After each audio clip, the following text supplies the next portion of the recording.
출애굽기 13장 19절 한 절만 먼저 봉독합니다. 모세가 요셉의 유고를 가졌으니 이는 요셉이 이스라엘 자손으로 단단히 맹세하게 하여 이르기를 하나님이 반드시 너희를 찾아오시리니 너희는 내 유고를 여기서 가지고 나가라 하였음이더라. 아멘. 창세기 50장 22절에서 26절까지 제가 봉독하겠습니다. 요셉이 그의 아버지 가족과 함께 애굽에 거주하여 110세를 살며 에브라임의 자손 3대를 보았으며 므낫세의 아들 마길의 아들들도 요셉의 설하에서 양육되었더라. 요셉이 그의 형제들에게 이르되 나는 죽을 것이나 하나님이 당신들을 돌보시고 당신들을 이 땅에서 인도하여 내사 아브라함과 이삭과 야곱에게 맹세하신 땅에 이르게 하시리라 하고 요셉이 또 이스라엘 자손에게 맹세시켜 이르기를 하나님이 반드시 당신들을 돌보시리니 당신들은 여기서 내 해골을 메고 올라가겠다 하라 하였더라. 요셉이 110세의 죽음에 그들이 그의 몸에 향재료를 넣고 애굽에서 입관하였더라. 아멘. 오늘 오후에도 송이꿀보다 더 달콤한 하나님의 말씀으로 많이 맛있게 드시기를 축복합니다. 오늘 본문에 보면 이스라엘 백성들이 애굽을 떠나기 직전에 모세가 400년 전에 장래 지냈던 요셉의 유고를 수습합니다. 그 이유는 19절 끝에 400년 전 요셉과 이스라엘 사이에 사전 약속이 있었는데 하나님께서 출애굽하게 하실 때 자신의 유골도 애굽에서 가나안 땅으로 가져가라 이 맹세를 했기 때문이라고 그 이유를 밝히고 있습니다. 그러면 출애굽기 13장 19절을 우리가 알기 위해서 400년 전으로 되돌아가 봐야 되겠죠. 그 400년 전 이야기가 두 번째 본문인 창세기 50장 24절에서 26절까지 말씀해 있습니다. 25절에 당신들은 여기서 내 해골을 메고 올라가겠다 약속하라. 그리고 26절 끝에 애굽에서 입관하였더라. 400년 전에 요셉과 이스라엘 사이에 유언으로 약속하는 장면이고 요셉 장례식을 이렇게 보여주는 말씀입니다. 24절에서 이 창세기 끝부분, 24절에서 끝부분을 보면 요셉은, 그때 당시 요셉은 하나님의 영이 충만하여 미래를 바라보는 선지자였습니다. 왜냐하면 자신이 죽고 난 후에 후손들이 애굽에서 위태롭게 될 것을 미리 알았고 그리고 그들을 안심시키면서 너희들이 어려움을 당하지만 조상들의 하나님께서 반드시 지켜주실 것이고 또 애굽에서 인도해 내어 우리 선조들에게 약속했던 가나안 땅으로 출애굽시킬 것이다. 이것을 400년 전에 예언한 선지자였다는 거죠. 여러분, 현재 이 출애굽기에서 현재 이스라엘 백성들은, 히브리 민족들은 나그네이고 이방인입니다. 그래서 요셉이 자신이 죽고 나면 출애굽기 1장 8절 말씀처럼 요셉을 알지 못하는 애굽 사람들에게 핍박받을 것을 미리 내다보았던 거죠. 하지만 두려워하지 말아라. 흔들리지 말아라. 하나님께서 돌보신다. 우리 후손들을 이 애굽에서 인도하여 내어 젖과 꿀이 흐르는 약속의 땅으로 데려가실 것이다. 이것을 400년 전에 내다본 요셉의 신앙은 여러분 보통 수준이 아니었죠. 요셉이 어릴 적에 구덩이에 빠진 적이 있습니다. 형들이 죽이려고 우물에 던져버렸지 않습니까? 그런데 마침 그 우물이 마른 우물이어서 이 요셉이 살아났습니다. 그때 요셉은 자기에게 보여주신 꿈이 있었기 때문에 하나님께서 이 빈 우물, 마른 우물에서 자기를 지켜주셨다. 이렇게 경험을 했었단 말이죠. 이방 나라에 노예로 팔려갈 때에도, 누명을 쓰고 감옥에 갇힐 때에도 하나님께서 자기와 함께 하심을 경험했습니다. 따라서 우리 선조들에게 하신 약속을 하나님께서 반드시 이루셔서 후손들을 이 약속의 땅으로 데려오실 것이다. 이렇게 출애굽을 예언한 선지자였습니다. 그러면서 자기 해고를 반드시 선조들이 묻혀 있는 약속의 땅으로 이장할 것을 유언으로 남겼는데, 그 실행이 오늘 첫 번째 본문 출애굽기 13장 19절에 있는 말씀이었습니다. 요셉이 이렇게 400년 전에 요셉이 이제 장래에 지낸 그 장례식이 이루어지는데, 이스라엘 백성들이 애굽을 떠날 때 요셉의 유고를 이렇게 이제 이장해 갑니다. 그리고 40년이 지나죠. 40년 동안 광야에서 유리하는 그 시간을 보내고, 그 다음에 가나안을 정복하는 전쟁이 몇 년 걸렸죠? 7년이었습니다. 7년 동안 가나안 전쟁을 다 마치고, 그리고 이제 12지파에게 다 분배하지 않습니까? 그러면 약 50여 년이 시간이 흐른 거지요. 그 50여 년이 시간이 흐른 후에, 자, 본문을 보면 이제 여호수아로 넘어갑니다. 여호수아 24장 32절에 또 이스라엘 자손이 애굽에서 가져온 요셉의 뼈를 세겜에 장사하였으니 이것은 야곱이 100크시타를 주고 세겜의 아버지 하몰의 자손들에게서 산 밭이라. 그것이 요셉 자손의 기업이 되었더라. 요셉의 아들 에브라임 지파가 분배받은 땅 세겜에 할아버지 요셉의 뼈를 매장함으로 요셉의 유언은 완전히 이루어지게 되었습니다. 자, 성도 여러분, 요셉의 죽음은 어떤 죽음이었을까요? 지금 400년의 시차를 두고 요셉이 살았을 때와 요셉의 후손 출애굽 이야기를 하고 있는데, 이 400년을 두고 오전 설교와 오후 설교가 왔다 갔다 하니까 조금 복잡할 수 있지만 여러분이 잘 능력껏 정리하시기 바랍니다. 자, 요셉이 이제 이 애굽의 국무총리로 있다가 나이가 많아서 죽고, 나중에 후손들이 애굽을 떠날 때 내 유고를 가나안 땅으로 이장해라. 이렇게 유언을 남겼지 않습니까? 그 모습을 보는 요셉의 죽음, 어떤 죽음이냐? 따라서 봅니다. 영광스러운 죽음이었다. 이렇게 보아집니다. 하나님의 언약 백성들이 큰 민족과 큰 나라로 세워질 준비를 이 애굽에서 국무총리로 있으면서 다 했던, 따라서 합니다. 토브의 그릇. 요셉은 그런 그릇으로 쓰임을 받았고, 두 번째는 장차 메시아가 오실 민족적인 준비도 다 하고 천국으로 올라갔으니 아마 요셉은 천국에 가서 사도 바울처럼 나는 내 믿음의 길을 다 달렸다 이렇게 외치지 않았을까요? 요셉의 죽음이 왜 아름다운 영광사가 되는가? 그걸 오늘 이 시간 우리가 함께 말씀으로 나누려고 합니다.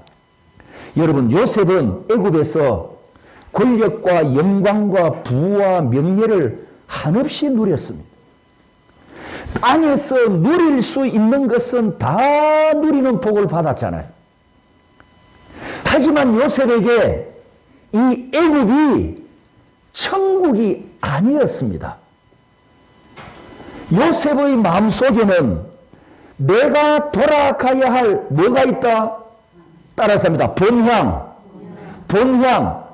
히브리서에서 말씀하는 본향. 내가 돌아가야 할 본향이 있다. 요셉의 마음속에는 항상 그 본향에 대한 소망이 있었던 겁니다. 여러분, 창세기 50장에 보면 두 사람의 장례식이 기록되어 있는데 특이하게 다른 점을 발견하게 됩니다. 먼저 아버지 야곱의 장례식을 보면 3절에 40일이 걸렸으니 향으로 처리하는 데는 이 날수가 걸림이며 애굽 사람들은 70일 동안 그를 위하여 곡하였더라. 그때 당시 이집트에서는 국왕 장례식이 72일이 소요되었다고 합니다. 그러면 요셉의 아버지 야곱의 장례식을 위해서 애굽 국민들이 전체가 70일 동안 곡을 해 주었다는 것은 이 야곱을 뭘로 대우했다는 겁니까? 왕으로 대우했다는 거죠. 왜죠? 왜 그렇게 하는 거죠? 누구에게 맞춘 겁니까? 아들 요셉이 국무총리지 않습니까? 그 요셉이 가지고 있는 권력과 자리의 지위에 맞추어서 요셉의 아버지를 왕처럼 대우하고 예우를 해서 장례식을 했다. 그래서 국장으로 했다는 거죠. 국장. 국가가 장례식을 다 주관하는 국장. 그러면 아버지 야곱을 이렇게 장례식을 했다면 요셉이 이집트에 끼친 영향을 생각해 볼 때 요셉의 장례식은 어떤 수준이 되어야 할까요, 여러분? 자기 아버지보다도 애굽 국민들이 더 화려하고 더 거창하게 더 성대하게 장례식 예우를 해줘야 맞겠죠? 그런데 두 번째 기록된 장례식 모습을 보십시오. 26절에 요셉이 110세의 죽음에 그들이 그의 몸에 향 재료를 넣고 애굽에서 입관하였더라. 끝! 입관 기록만 있고 장례식이 없다? 장례식을 안 했다? 지금 26절 보면 장례식을 안 했어요. 입관만 하고 끝이 나버렸어요. 요셉을 위해서는 70일 동안 애곡하는 것도 없습니다. 왜 그랬을까요? 이게 어떤 의미가 있을까요? 제가 앞에서 요셉의 죽음은 영광사라고 이미 말씀드렸습니다. 창세기 50장 12절 13절에 보면 야곱의 시신은 할아버지 아브라함이 구입한 막벨라로 옮겨 장사했었습니다.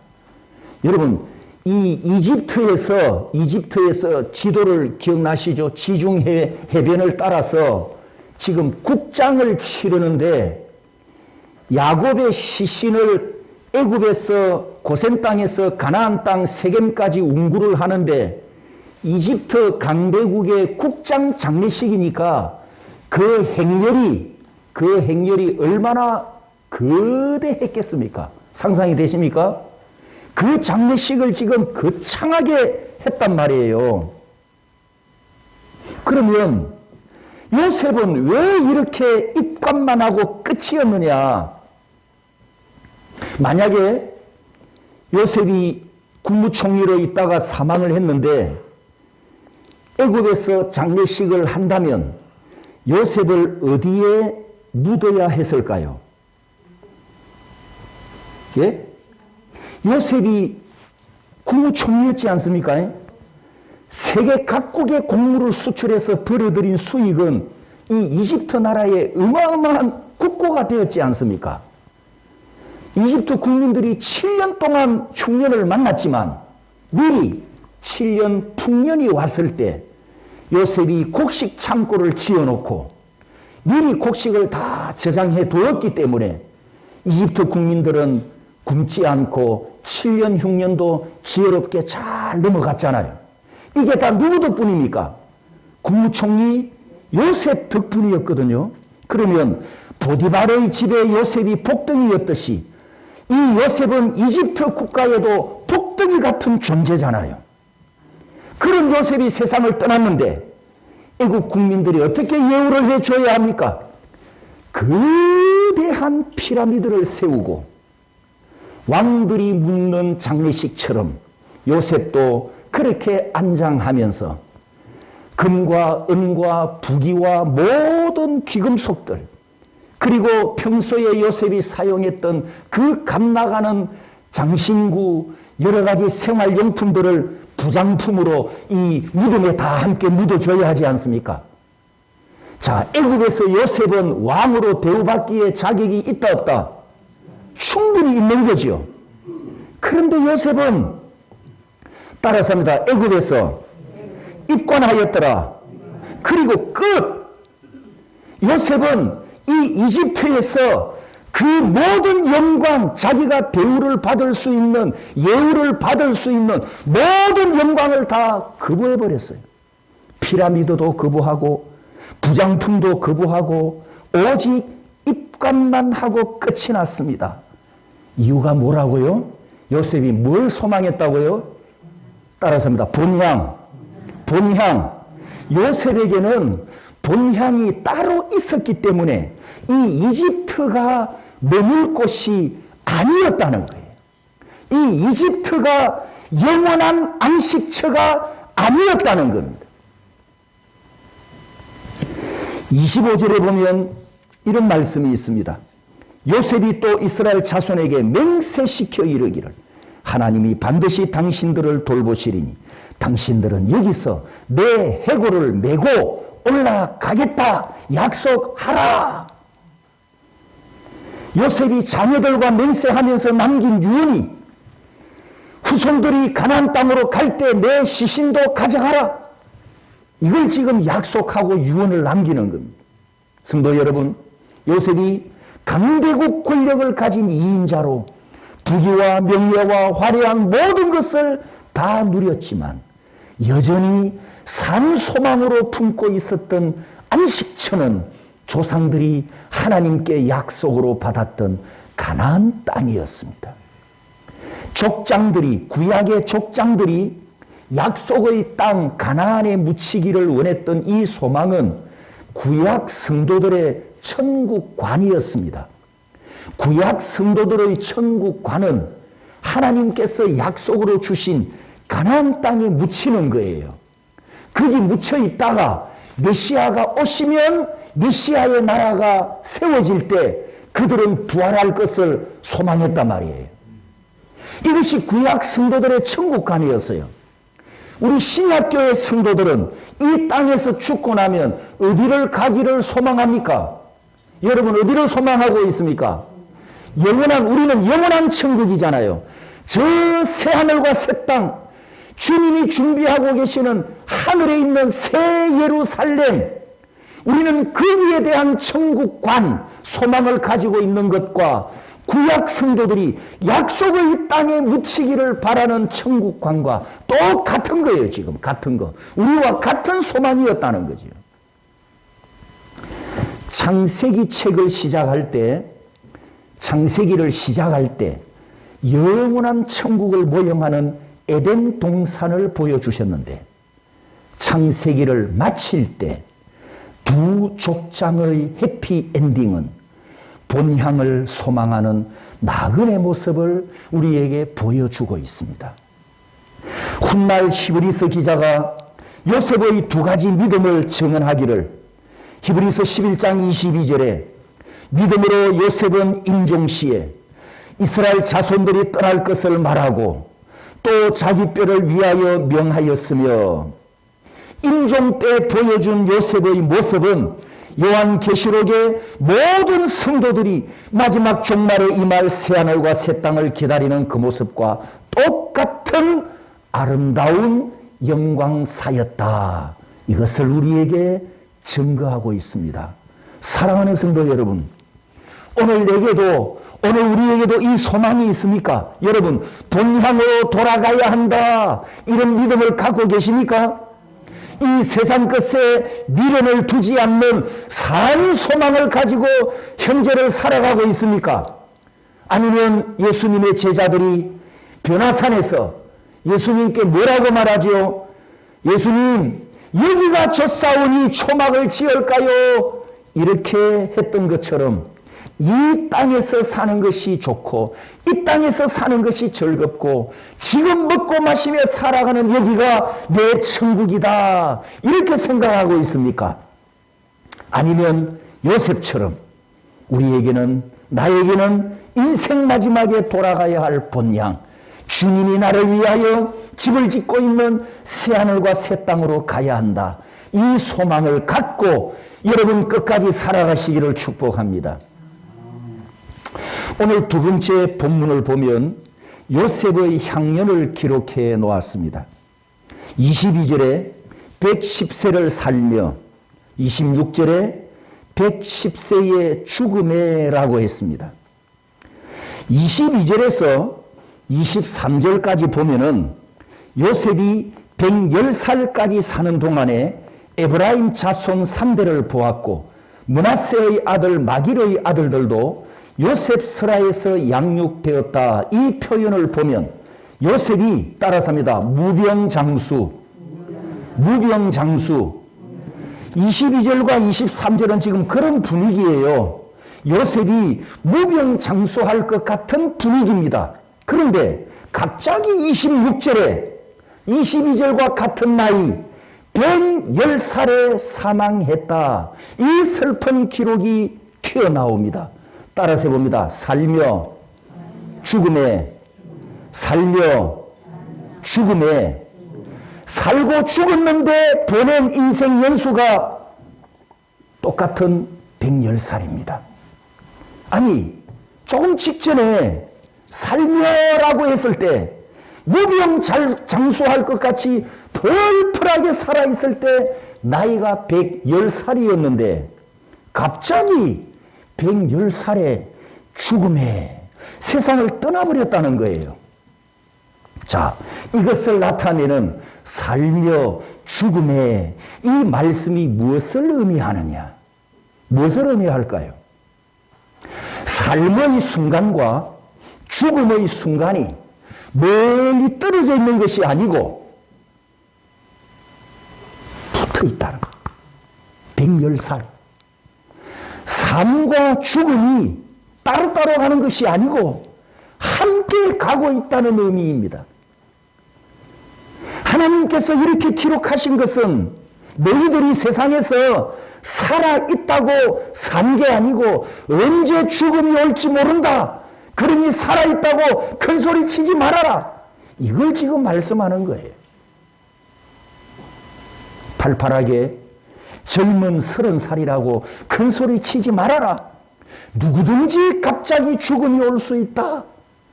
110살에 살며 110살의 죽음에, 같은 나이를 이렇게 살며 죽음에로 함께 묶어서 기록하고 있습니다. 아니, 이 23절까지 110살까지 손주들을 품에 안고 증손주, 고손주까지 손주들을 품에 안고 행복하게 살고 있었는데 갑자기 같은 110살에 심장이 멈춰버렸어요. 인생은 잠시, 잠깐이라는 의미입니다. 오늘 이 예배 시간에 참석한 성도들 중에 제일 나이가 아랫분이 우리 류진웅 형제죠? 올해 몇 살입니까? 34살. 예, 여기서는 오늘 제일 젊었습니다. 큰 소리 치지 말라는 거예요. 내가 제일 막내라고.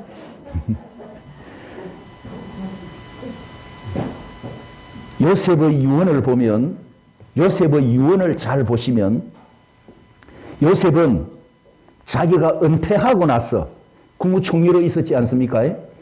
은퇴하고 나서 어떻게 살 것인가 따라서 합니다. 은퇴 준비. 그걸 하지 않고 내가 죽고 난 후에 어떻게 될 것인가 따라서 합니다. 사후 준비. 이걸 잘한 믿음의 사람이었어요. 사후 준비를 잘한 요셉은 마지막 유언으로 후손들에게 남겨주는 메시지가 있었습니다. 요셉이 죽고 나서 요셉의 공로를 기억하는 이집트 정부와 국민들이 한동안은 요셉의 남은 가족들을 우대해 줬겠죠. 그리고 권력자의 특권과 모든 특전을 누리도록 예우를 해 줬을 거 아닙니까? 그 남은 가족들이 요셉이 남겼던 공로 때문에 후광을 입고 이 강대국 이집트에서 남부를 끝없이 사랑하는 천국을 후손들이 누렸겠죠. 하지만 요셉의 유언, 그 가족들과 후손들과 자손들에게 맹세하면서 남긴 요셉의 유언 속에는 얘들아, 우리에게는 돌아갈 본향이 있단다. 이걸 지금 후손들에게 가르친 거예요. 너희들이 내 후광을 입고 이집트에서 잘 먹고 잘 살겠지만 여기가 천국이 아니고 우리는 돌아가야 할 본향이 있는데 거기에 우리 선조들이 묻혀 있다. 그 땅에 하나님의 약속을 주신 것이다. 그 돌아갈 본향이 우리에게 있으니 화려한 이집트에 산 소망을 빼앗기지 말아라. 자기 유언 속에 자녀들과 후손들에게 남겨주는 이 메시지가 있었습니다. 세상이 주는 재물과 부귀와 영화와 성공과 출세가 있고 이 세상이 주는 편리함과 즐거움과 기쁨과 유흥이 있어도 성도 여러분, 이 땅은 천국이 아닙니다. 믿습니까? 인정하십니까? 그래서 요셉이 유언을 남기면서 그 유언 속에 담겨있는 메시지, 사후 준비하는 모습으로 자녀들에게 선포를 했습니다. 성도 여러분, 은퇴를 준비하고 노후 대책은 현실적인 문제이고 필요한 과정임에 틀림이 없습니다. 하지만 이보다 더 중요한 것이 사후 준비입니다. 은퇴를 하고 나서 그 광고 사진에 보면 석양을 바라보면서 늙은 두 부부가 앞뒤로 흔들흔들 하는 의자에 앉아가지고 찻잔을 들이키면서 석양을 바라보며 행복한 모습을 짓는 그런 광고 사진 보셨죠? 그 느낌. 은퇴 후에 그 사진의 광경처럼 노후를 편안하게 보내는 것도 그게 현실이에요. 중요한 현실이지만 우리에게는 성도들에게는 더 중요한 것이 내가 이 세상을 떠날 때 영광사해야 한다는 거예요. 영광사하면서 우리 후손들에게 메시지를 남겨주고 가야 하지 않겠습니까? 이 요셉처럼 산 소망을 포기하지 않는 모습, 산 소망을 세상에 뺏기지 않는 모습, 산 소망을 더 크게 붙잡고 영광사함으로 자녀들과 후손들에게 돌아갈 본향이 있음을 마지막 인생 장면에서 보여주고 남겨주고 떠나는 믿음의 부모 세대들이 되시기를 축복합니다. 창세기 책의 결론을 보면 이렇습니다. 창세기를 시작할 때는 에덴 동산에서 시작하지 않습니까? 그런데 창세기가 마치는 지역은 어디죠? 예? 그렇습니다. 애굽 땅이었습니다. 기하점 구조로 보면 A는 에덴 동산인데 A-는 애굽 땅이었습니다. 아니, 이 창세기를 마치는 지역이 왜 하필이면 애굽이었을까? 다른 땅도 많은데 여러분, 그 시대는 애굽이 오늘날 미국처럼 최강대국이었다는 것을 유의하십시오. 그 말은 무슨 말입니까? 모든 사람들이 이집트 드림을 안고 저 이집트에 가야 천국을 본다. 그런 선망의 대상이었다는 거예요. 이해되셨습니까? 하나님이 만드신 에덴 동산이 있고 파라오가 만든 에덴 동산은 어디라고요? 이집트였다는 겁니다. 자, 이렇게 창세기를 마치는 땅이 왜 하필이면 애굽 땅이냐? 그 이유를 우리는 창세기 13장에서 찾을 수가 있습니다. 창세기 13장 10절에 이에 롯이 눈을 들어 요단 지역을 바라본 적 소알까지 온 땅에 물이 넉넉하니 여호와께서 소돔과 고모라를 멸하시기 전이었으므로 여호와의 동산 같고 애굽 땅과 같았더라. 이 말씀을 잘 유의해 보시면 그때 당시 애굽이 얼마나 살기 좋은 땅이었느냐. 에덴 동산과 똑같은 위치에 지금 올려놓는 걸 여러분 보입니까? 같았더라 그래. 같았더라.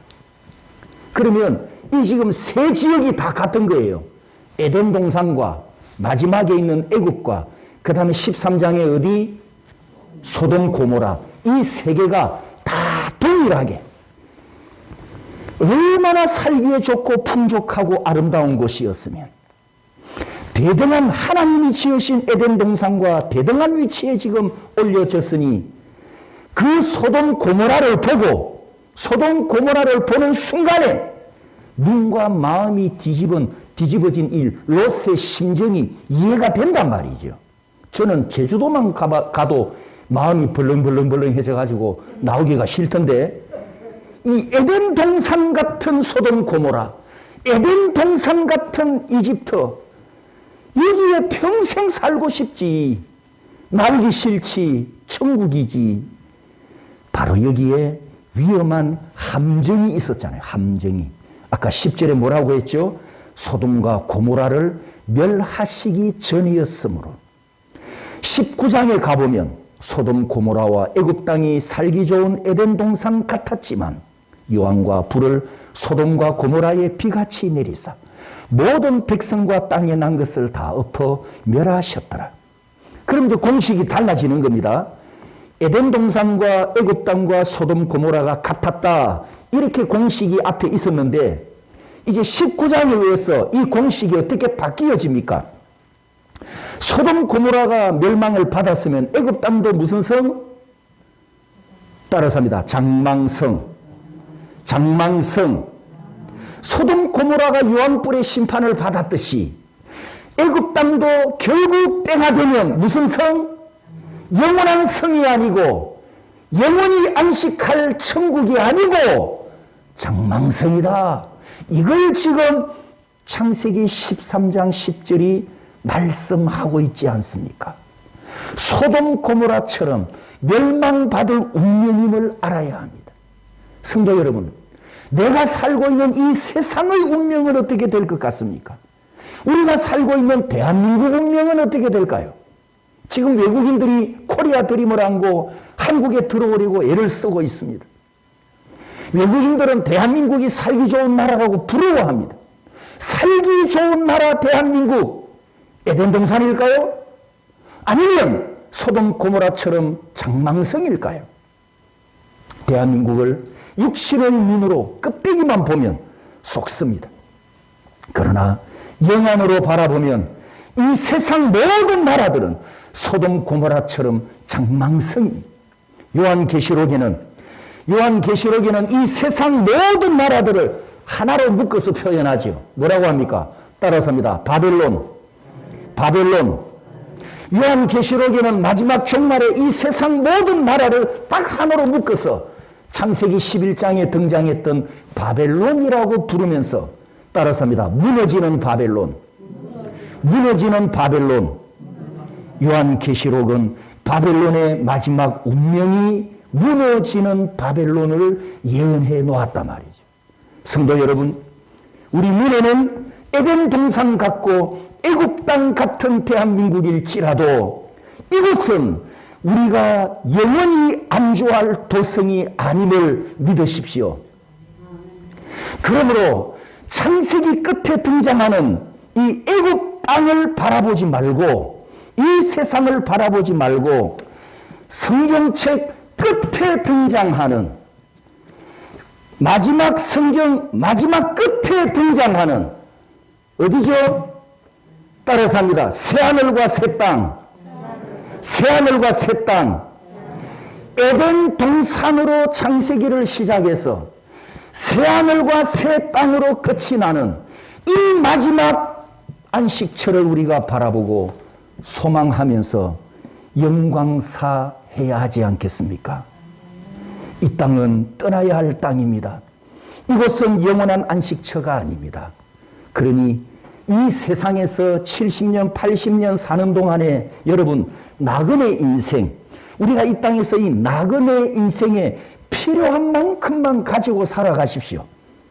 이 땅에서 사는데 필요한 만큼만 가지고 살아가십시오. 그 대신 영원히 살 집을 위해 영적 투자를 하시고 헌신하고 구제하고 복음의 씨를 뿌리고 선교에 동참하는 이 일에 충성하는 우리가 되기를 원합니다.